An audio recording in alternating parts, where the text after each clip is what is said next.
За сайн байцгаана уу Нэмэ ТV Солонгос улсаас мэдчилж байна. За өнөөдөр та бүхэндээ одоо ялангуяа залуустаа тий 10 жилийнхандаа ялангуяа ахлах ангийнхандаа бас зориулж нэгэн хэрэгтэй мэдээлэл хүргэхээр зорилоо. Тэр маань юу вэ гэхээр хэрхэн мэрэгчлээ зөв сонгох вэ гэдэг дээр зөвлөгөө өгье. Сүүлийн үед одоо над руу Instagram, Facebook-ээр ч гэсэн маш их одоо мессеж ирдэг байгаа.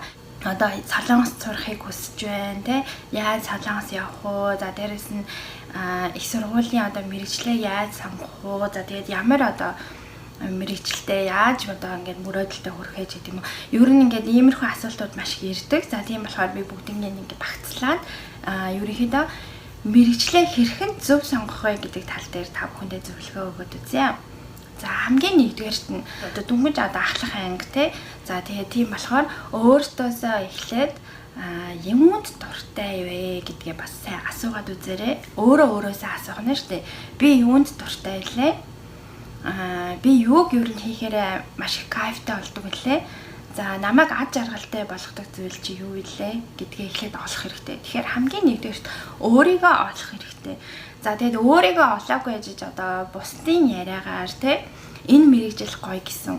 Энэ мэрэгжил одоо Монголд одоо яг хэрэгтэй ч гэдэг юм. Эсвэл найз чинь хоёулаа хамтдаа гадаад харилцаанд сурыг, эдийн засгийн ангид сурыг ч гэдэг юм уу те. Ингээд хамтдаа явъя ингээд тиймэрхүү зүйлээр олж одоо мэрэгчлээ битгий сонгоорой гэж хэлмээр байна. Тийм болохоор өөрийгөө сонсоод өөртөөгөө сайн ярилцаад мөрөөдөл, зорилго, хүсэл тэмүүлэлээ олоорой хамгийн эхлээд өөрийгөө. За ингээд дараагаар болохоор хэрвээ та одоо мэрэгчлээ аль хэдийн сонгоцсон тий би эмч болно, би одоо багш болно, би онгоцны нисэгч болно ч гэдэг юм уу. Ингээд мэрэгчлээ аль хэдийн сонгочихсон байгаа бол бас л өөрөөсөө асуугаарай. Яагаад би энэ мэрэгчлийг сонгосон бэ? Би энэхүү мэрэгчлийг сонгоод цаашдаа амжилтанд хүрч чадах уу гэдгийг бас өөрөөсөө асуу. Тэгээд судалгаа мэдээж маш чухал. За өөрөөсөө асуухаас гадна бас тухайн чиний сонгосон мэрэгжил чинь нийгэмд хэр их хэрэгтэй байгаа, нийгэмд хэр их эрэлттэй байгаа тий. За ялангуяа одоо Монголдо ажиллаж амьдрах гэж байгаа юм чинь Монголд энэхүү мэрэгжил чинь яг одоогийн байдлаар хэр их эрэлттэй байгаа нь тий. Ажлын байр хэр байдгийг гэдгийг өөрөө одоо судлах хэрэгтэй. За тэгээд өөрөө мэдгүй ч гэсэн том хүмүүсийн тий эцэг эхийнхээ ах эгч нарынхаа за муу иймэрхүү YouTube сувгууд за тэгээд Google гэж нэг сайхан юм байна шүү дээ. Интернетээр өөрөө search хийгээд бүх юмаа сураад судлаад яваарэ. За тэгээд судалж ийж яг өөртөө таарсан тэрхүү мэрэгжлийг та бүхэн олно гэсэн. Тэрнээс биш одоо юу гэдгийг би одоо юу болмаар байна? Жүжигчин болмоор байна гээл те. Тэгсэн чинь жүжигчний мэрэгжил чинь яг ясам дээр маш хэцүү мэрэгжил шүү дээ. Ялангуяа Монголд болохоор одоо мөнгө олох те цалингийн асуудал дээр маш тодорхойгүй хаяад нь гайг бол хаяад нь бараг олддоггүй ч гэдэг юм те. Ер нь ийм эрсдэлтэй. Тийм болохоор тиймэрхүү зүйл эрсдэл идрүүдийг ч гэсэн бүгднийг харах хэрэгтэй. За ерөнхийдөө ажил мэрэгжил бол дэлхий дээр маш олон байдаг шүү дээ. За тэгээ нийтдээ бараг 7000 гаруй мэрэгжил бол байдаг. За мэрэгжил гэж юу юм бэ гэхээр яг нөгөө та бүхний одоо их сургуульд олдог те тэр диплом мэрэгжил гэсэн. За би жишээ нь одоо Монгол Улсын их сургуулийн хятад хэл орчуулагчийн ангид төгсөөд бакалаврын диплом авсан. Энэ бол миний мэрэгжил хань. За тэгсэрнээсээ энэ мэрэгжлэрээ хизээч ажиллаж байгаагүй.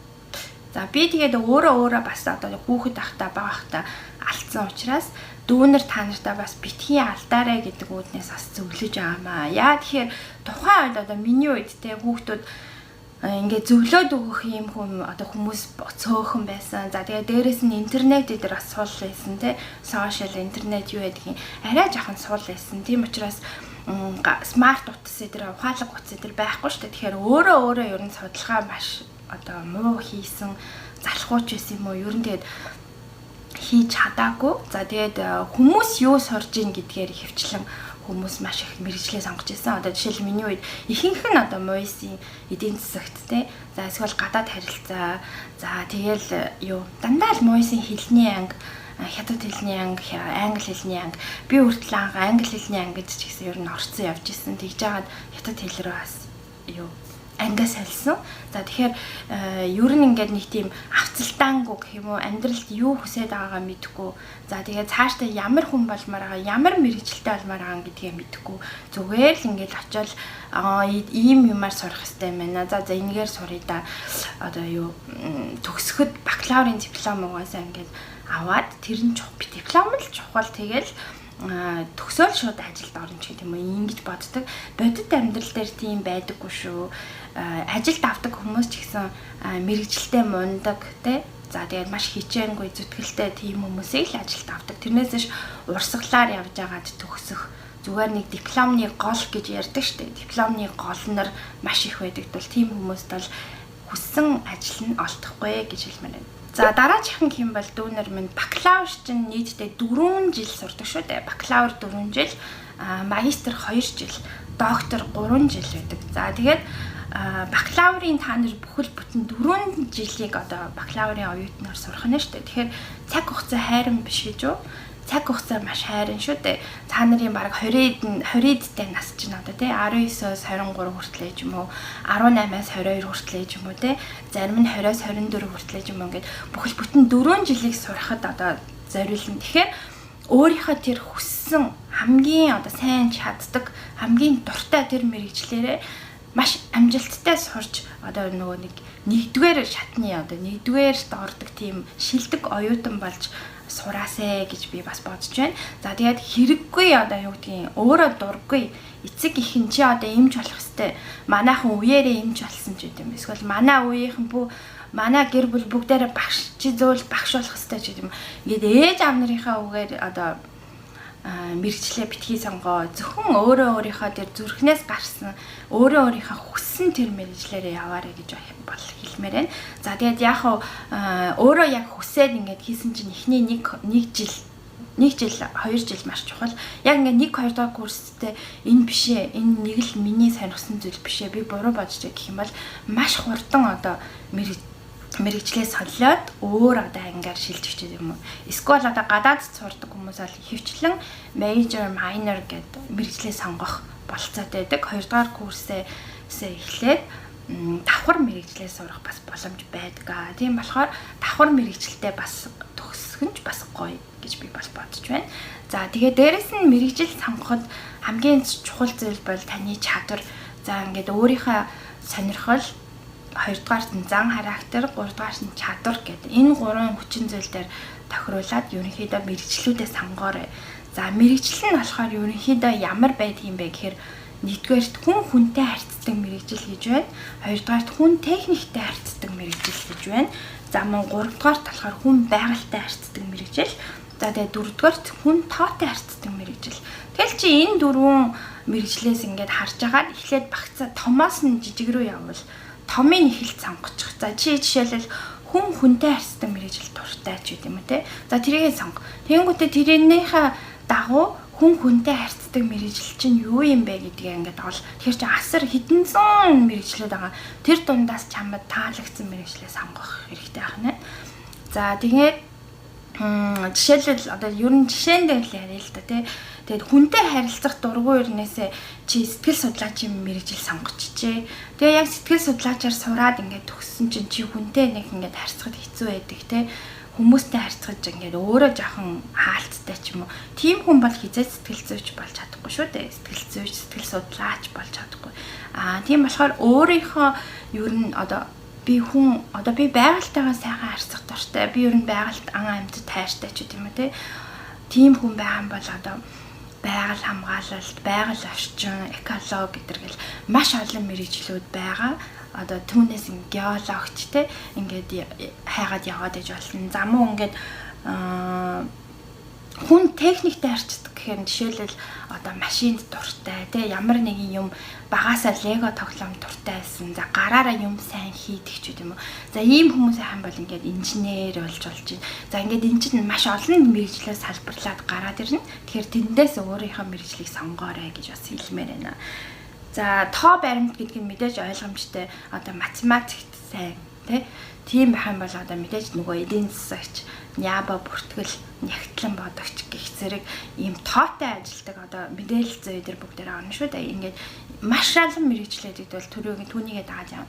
Ямар ч хэсэн чиний сурах гэж байгаа сонгосон тэр мэрэгжил чинь чамайг дотроос ч буцалгаад те ингээд хамаг ирч хүччин сэргээд би ийм хүн болно, би ийм зорилготой, ийм мөрөөдөлтэй, ийм мундаг хүн болно гэдэг тэр бүхэн чинь таарч явах юм бол амьдралдаа амжилтанд олноо. Амжилттай явна гэсэн. За тэгээд дараачийн бас нэг чухал зүйл бол юу гэх юм бэ гэвэл мөнгө шүү дээ. Хүн яах гэж ажил хийдэг? Мөнгө олох гэж ажил хийдэг гэстэй. Тэгээд мөнгө яах гэж олдгийг хүн эрүүл их сайн сайхан тэгээд эцэг ихтэй тустай үр хүүхдээ сайн сайхан амьдруулах. За дээрэс нь өөрөө эрүүл сайхан хоол хүнс хэрэглэх, дуртай юм өмсөж идэх, дуртай зүйлээ авч идэх ч гэдэм бүх юм энэ санхүүтэй холбоотой. Тийм болохоор тухайн мэрэгжил чинь мөнгө хэрэг олдгийг дундаж салхин хийдэм гэдэг тал дээр ч гэсэн өөрөө одооноос судалгаа хийх хэрэгтэй. Та бүхэнд одоо ерөөсө 2-3 жил үлдсэн. Заримд нь бүр ганцхан жил үлдсэн байж магадгүй. Гэхдээ энэ хугацаанд маш их зүйлийг судлах хэрэгтэй. За тэгээд чиний л амьдрал, чиний өмнөөс хинт судлахгүй шүү дээ. Одоо чиний өмнөөс эцэг эчин судлаал те. Энэ мэрэгжил мөнгө их олох юм байна. Энэ мэрэгжил миний хүүд давхирах юм байна. Чи энэгээр сур гэж. Чи тэргээр нь за гэж сурахад чамаас ямар ч хүсэл эрмэлзэл ундрахгүй байхгүй юу. Тийм болохоор өөрөө судалгаагаа сайн хийгээд өөрөө энэ одоо ажил чи хэр их хэрэлцтэй энэ чинь хэр их мөнгө олдгийг зэрэг өөрөө бүх судалгаагаа одооноос эхэлж хийгээрэй гэж хэлмээр байна. Тэгээд өөрийнхөө хүссэн мэрэгчлэрээ сурсан төгссөн тий. За тэгээд тэр мэрэгчлэлтэй мундаг тэр мэрэгжлийнхаа шилтгэн болсон хүн ер нь бүгд амжилтанд хүрдэг байгаа. Мэргэжлээ зөв сонгох нь хүний амьдралд нь амжилтанд хүрэх хамгийн чухал зам. Одоо хамгийн чухал арга зам шүү гэж хэлмээр байна. За дуртай зүйл одоо юу гэдгийг сонирхлоо, юу юм гэдгийг мэдэхгүй байж болно шүү дээ. За мэдэхгүй ингээд байх юм бол эцэг эхээсээ асуу. Би багтаа ямар хүүхдээсэн, найз нөхдөөөс асуу, хамаатны ах эгчээсээ асуу. Би юунд дуртай хүүхдээсэн, би ер нь ямар юм сайн хийдэг байсан те. Миний ер нь хамгийн чаддаг зүйл юу юм гээд өөрийнхөө ойр дотны хүмүүсээсээ бас би ямар хүн бэ гэдгээ бас асууж болно. Энэ бас нэг арга байгаа. За тэгээд интернетээр ч гэсэн маш олон юм судалгаа идэрч гисэн байдаг. Тиймэрхүү зүйлсийг та нар бол одоо бүгдээрээ бараг ухаалаг утастай, гэртээ интернеттэй байгаа шүү дээ. За тэгэхээр зүгээр нэг өдрийг ингээд урсгалаараа битгий өнгөрөөгөөрэй. Хичээлээ хийхээс гадна одооноос эхлээд мэрэгжлийн тал дээр нухацтай бодож судлаж эхлээрэй гэж хэлмээр байна. Жишээлбэл одоо юуны K-pop idol те дуучин болмоор байна. Бүжиг бүжгэлдэг дуучин K-pop idol юм алдартай юм idol болмоор байна гэсэн хүүхдүүд ч гэсэн байгаа өсвөр насныхан маань. За тэгэхдээ энэ K-pop idol болно гэдэг чинь маш их хичээл зүтгэл байдаг юм аа. За тэгээд маш одоо хүнд ерөөсө Монголд байхгүй тийм хүнд хүч ажил одоо хөдөлмөрөөс гардаг юм мэрэгжил байгаа. За тэгээд эртэлтэй, дээрэс нь маш их эртэлтэй 7 жилийн гэрээ хийгээд одоо чи нэг компанид орлоо гэхэд тухайн 7 жилдээ дебют хийж чадахгүй бол өрөнд ороод ерөнхийдөө буцаад буудаг гэх жишээ нь тий. Тийм болохоор зүгээр ч нэг энгийн хүн би дуучин малмаар ингээд дуучин болцдог зүйл биш юм аа. Тийм болохоор танаас маш их хүчээл зүтгэл нөгөө ярьдаг штэ 1% авьяас 90% хөдөлмөр гэдэг шүү дээ. Яг тэр чинь ингээд мэрэгчлэлээр харагддаг байхгүй юу? Тийм болохоор одооноос хичээцгээрээ залуусаа мэрэгчлээ сонгочлоо те ингээд энэ бүх судалгааг ингээд хийгээд чи хэрвээ мэрэгчлээ сонгочихлоо яг олчихлоо энэ яг миний мэрэгчлээ энийг олчих юм бол одоо үүнийхээ талаар юугаа хайх нь гэхээр сургуулаа хайж эхлэх нь Монголд сурвал хийрээ Монголд ямар сургуулийн мэрэгчлэр мундаг заадгийн тий одоо жишээлбэл шинжлэх ухааны техникийн их сургууль гэх юм бол мэдээлэл зүйндээ сайн ч юм уу Монгол Улсын их сургууль гадаад соёлын сургууль хилэндээ сайн байдаг ч гэдэм ингээд сургууль баялаг болгоны онцлог байдаг шүү дээ. За яг тэрнээсээ хамаарат мэрэгчлээ сонгосон бол одоо сургуулаа сонгох хэрэгтэй. За тэгээд сургуулаа сонгохын тулд бас л адилхан судалгаа. За чи гадаадд явж сурмаар байгаа, чи Америк явмаар байгаа, Солонгос явмаар байгаа. Тэг бүх зүйл чи интернетд байгаа. Google дээр чи өөрийнхөө мэрэгжлийг англиар бичээл те. За тэгээд ямар сургуулиудад ийм мэрэгжил байгаа. Ерөнхийдөө бүх сургуулиуд бүх төрлийн мэрэгжлүүд бүгдээрээ байдаг. нэг сургууль зөвхөн ийм мэрэгжил байдаг гэсэн юм бол байхгүй шүү дээ. Нэг сургууль чи асар олон мэрэгжлэр хүүхдүүдийг сургадаг. Тийм болохоор сургуулиудаа хайж эхлээд, тэтгэлэг идрээ хайж эхлээд одооноос бэлдэх хэрэгтэй юм а. За ингээд хид хідэн сургуулийн жагсаалт гараад ирж шүү дээ. Тэгэнгүүтээ тэднийхээ одоо босго шаардлагуудыг хараад ийм шаардлагатай юм байна. Одооноос бэлдэх хэрэгтэй юм байна гэдгийг олоод өөрөө бэлдэх шаардлагатай.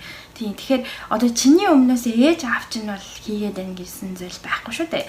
За тэгээд ээж аав нар маань дээрэс нь яг чи өөрөө биш болохоор чиний амьдрал чинь чиний л гартай байгаа гэсэн үг байхгүй юу? Чи сайхан амьдрмаар байна уу? Баян тансаг амьдрмаар байна уу? Тэ? Эсвэл боломжийн зөв амьдралтай ингээд хүссэн зүйлээ хийгээд явмаар байгаа мó гэдгээ өөрөө л шийднэ. Чиний амьдрал чиний гарт. Тийм. За тэгээд хайлтуудаа хийж эхлээд сургуулаа олоод тэтгэлэг эдэр юу вэ? Тэ? Явах гарт зам юу вэ? Өөрөө бүгдийг ингээд судлаад хийх болно гэсэн үг. За ингээ өнөөдөр та бүхэнд миний одоо мэдээлэл хэрэгтэй байсан байх гэж бодож байна. Дараагийн дугаараар түр уулзтлаа, түр баяртай. За тэгээ Номер TV-дээ бас мэдээлэл одоо хэрэгтэй мэдээлэл эдрээ авдаг бол subscribe хийгээд тэгээд share, comment эдрээ бас бичээрэй. Сэтгэлдээ бичээрэй. За мөн дараагийн одоо видеогаараа би та бүхэнд 2000 одоо 25 30 он ч гэдэм үү те ирээдүйд цаашдаа ямар мэрэгжил хамгийн эрэлттэй байх юм, ирээдүйд одоо шинээр гарч ирж байгаа мэрэгжлүүд юу юм те хамгийн одоо хөгжиж буй салбар одоо юу юм гэдгийн талаар бас оруулъя, мэдээж тус болох үүднээс. За ингээд Номер TV Солонгос улсаас түр баяртай.